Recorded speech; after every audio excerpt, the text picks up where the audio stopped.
Hello. Sometime around my senior year of high school, my government teacher assigned us something known as the Voices of Democracy, which is a speech wrote on a topic handed out within the country. That year, the topic was heroes, and today I thought 6 years later, I'd revamp it and make it the speech I wanted it to be.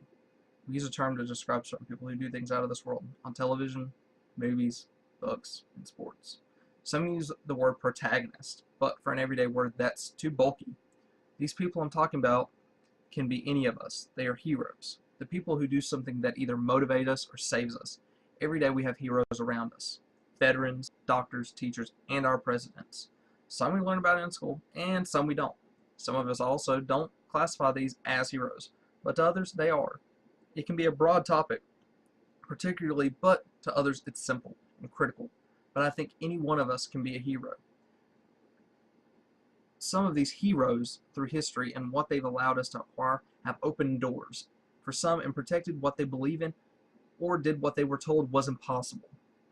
Two men with powerful words during the 60s and looked up to as heroes are Reverend Martin Luther King Jr. for his brave movement and ideology during a misdirected America, while without King we wouldn't have had Malcolm X, a little more strong-willed, taking matters more forcefully.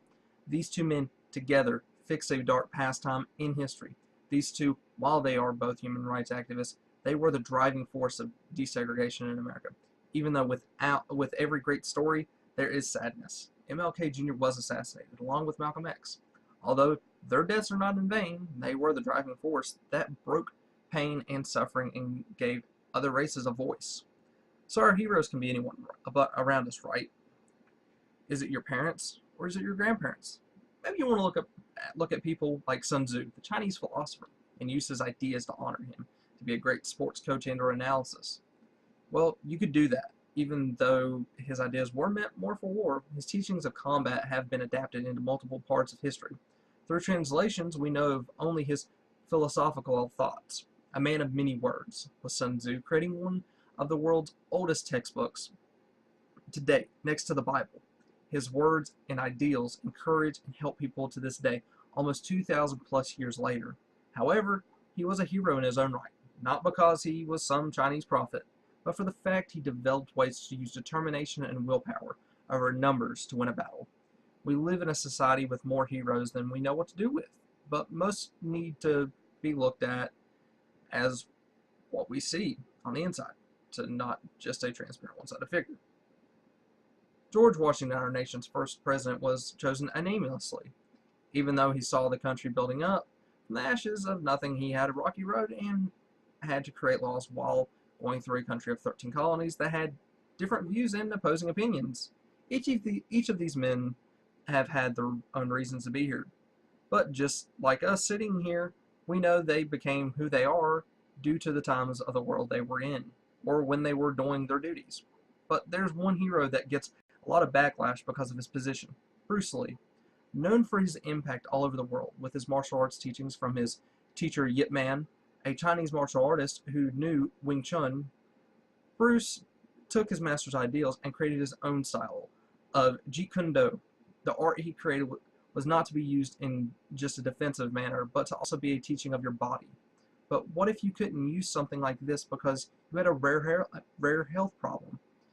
Miss Helen Keller did the unthinkable with teacher Anne Sullivan. Miss Keller is a true inspiration of a hero to all who say the words "I can't" or "I'll never." She conquered being blind and deaf and got the Bachelor's of Arts from Radcliffe College and has become a staple figure in history for women, for the misjudged, and for the misjudged, by being an author and a political activist.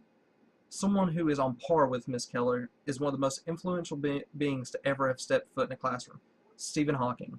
Suffering from a rare and early version of ALS has led him to gradually becoming paralyzed of the decades. But this hasn't stopped him from changing science and being awarded 20 times. He rivals the minds of Aristotle and Einstein with his ability to still be a physicist with major health issues, and he still isn't looking back, making him a hero just like all the people listed here. Each of these people are famous, yes. Each of these people have created opportunities when given. They have become who we look up to in the classroom, at work, or we just want a good old-fashioned quote to prep ourselves for the day? Is there something a parent has said or a teacher has to you that you remembered to get through a day? I believe that most of us have the ability to be a hero in any way to someone. Some people you may look up to indirectly due to the fact how they present themselves or how they operate in everyday life. We all want to be the superhero though, Batman, Superman, or maybe even the anti-hero like Deadpool and some of the X-Men.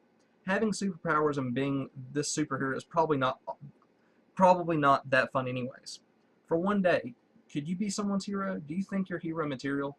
I know some of my family and loved ones don't think they are to me for serving for the military or how hard they push me and their jobs. You don't need some fancy title to know martial arts, to understand war, or to have crazy unrealistic powers to be a hero. Just look in the mirror and say, today, I might be someone's hero or someone might be my hero. Opportunities multiply as they are seized. Quoted by Sun Tzu.